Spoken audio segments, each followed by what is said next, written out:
Hi, I'm Melissa Jacobs, and I'm here today to interview Sarah Reid, the lovely Sarah Reid. Hello. Coffee and riffs. Oh, yes. I forgot that part. That's why you're here. Yeah, that was supposed to be my line. We can do it again. Yeah.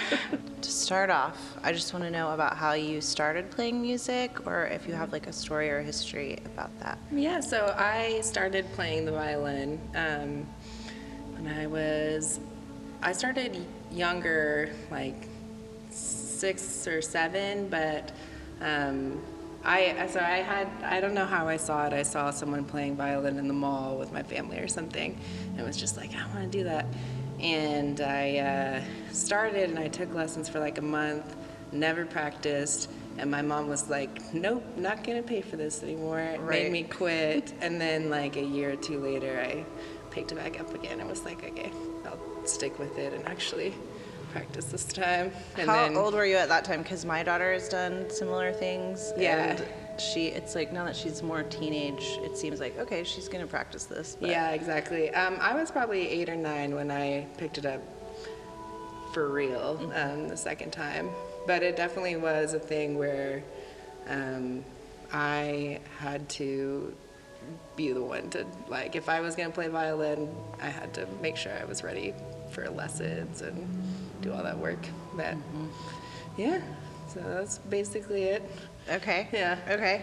Here's something that kind of goes along with that, and it's that sometimes for me it seems a little uncomfortable or weird to say I'm an artist, like take that on as an identity. And I was wondering if there was a time for you that happened and you kind of said, I'm going to dedicate myself to this, or even if that's something that you think for musicians that they ever feel like to label or take on that identity, it feels uncomfortable or strange? It is strange. So I just did my taxes as like a self-employed musician, and it feels weird to like claim it, and like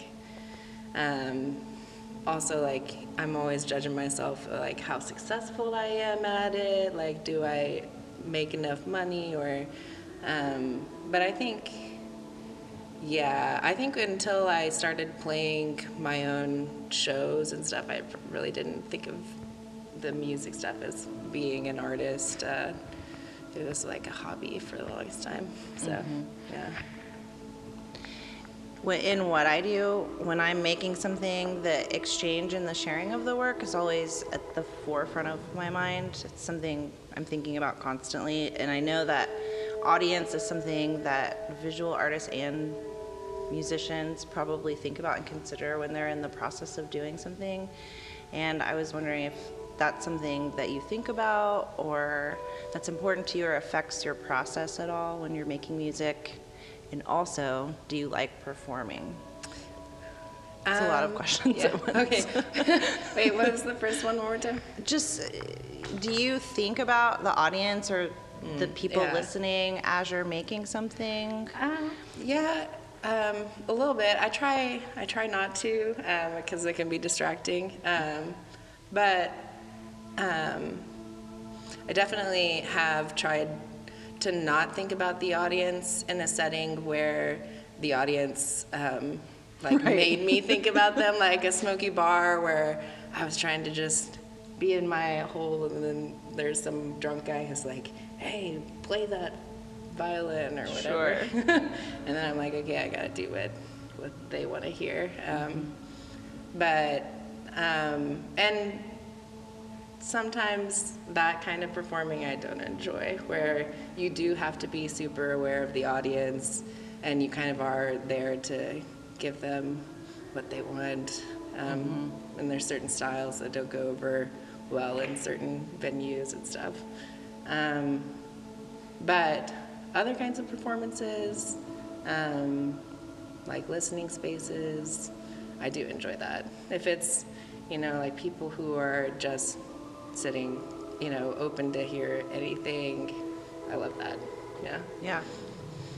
I was watching another video you made with these guys, and the most striking, kind of the first thing I noticed was the moodiness of it, and how like emotional and to me, kind of intense it was, and I was wondering if you'd talk about that relationship between emotion or mood or sadness even. Yeah.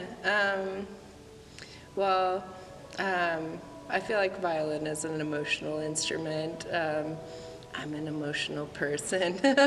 And yeah, I do feel like a lot of the times, especially with looping or drony stuff, I like to get darker or sadder, especially because a lot of music is not for that, you know. It's not to go into a dark hole and make noise. And I think that it's an important thing to do, to like make that really sad stuff sometimes. Yeah, me too. Yeah.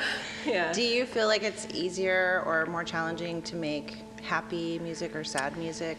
It's actually more challenging for me to make happy music, I feel like, than sad music, because a lot of the times, I mean, I'd say a majority of the time I'm a happy person, but most of my music is sad.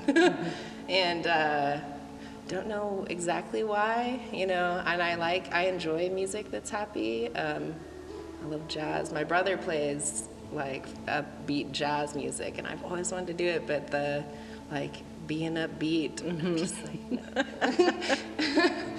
I just, yeah, sad is my thing. Yeah, I get it.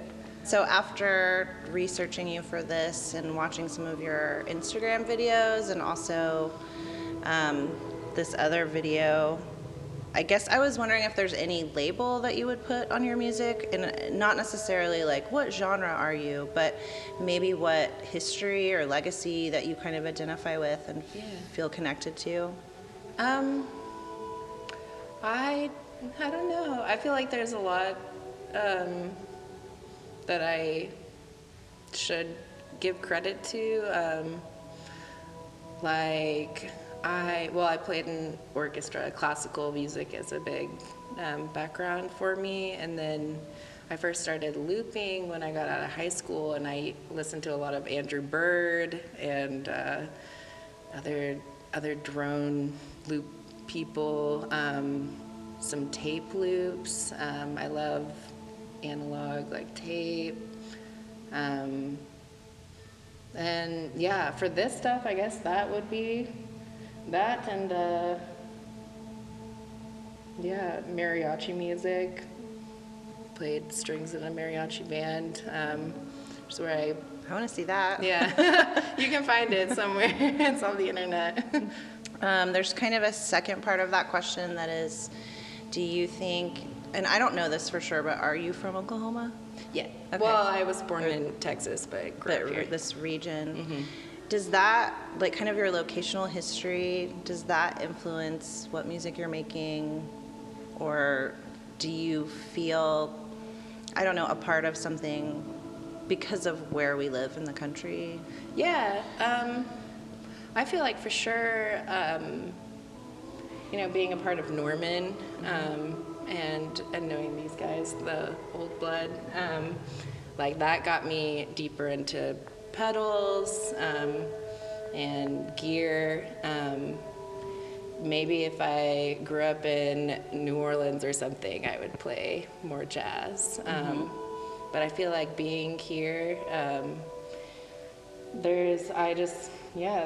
kind of have gone in more the direction of solo, like looping and gear, pedals. Okay. All right. So as a painter, I like to spend a lot of time alone drawing and painting, and I was always thought it would be cool to be in a band because you get to collaborate and work together with other people. Yeah. And I was wondering how that influences you when you're writing a song, or do you prefer working with other people, or do you prefer to be alone? How does that change what you're creating? I actually really like collaborating, but I haven't done very much of it.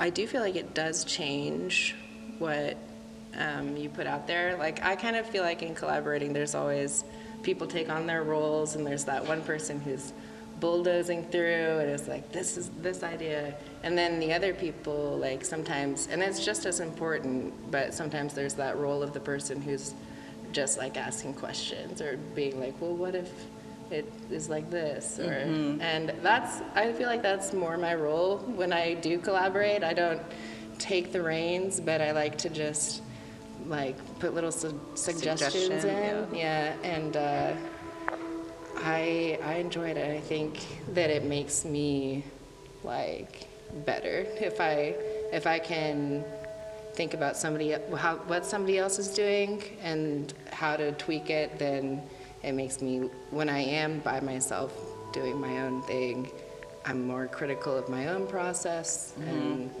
not just like, man, this sounds good. Yeah. Yeah. Okay. All right, when I'm making visual objects or paintings or drawings, music is really important to me. Whether I'm like directly lifting song lyrics from something or just to set my mood or get in a groove, I guess. And I was wondering if there was anything like that for you, not only musically, but also in other arts that kind of inspires or complements what you're doing. My favorite thing to do in the world is to like sit on the couch while some movie is playing, and maybe have the audio on or not, and be like playing guitar.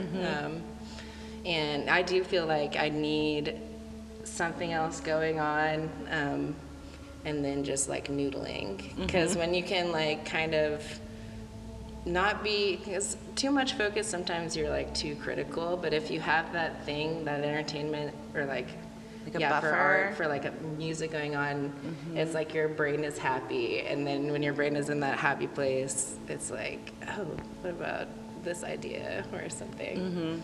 So yeah, like it helps add to like a groove. Yeah. All right, and this is the one I thought of while you were actually playing, is because you said at the end of your performance you could go on forever.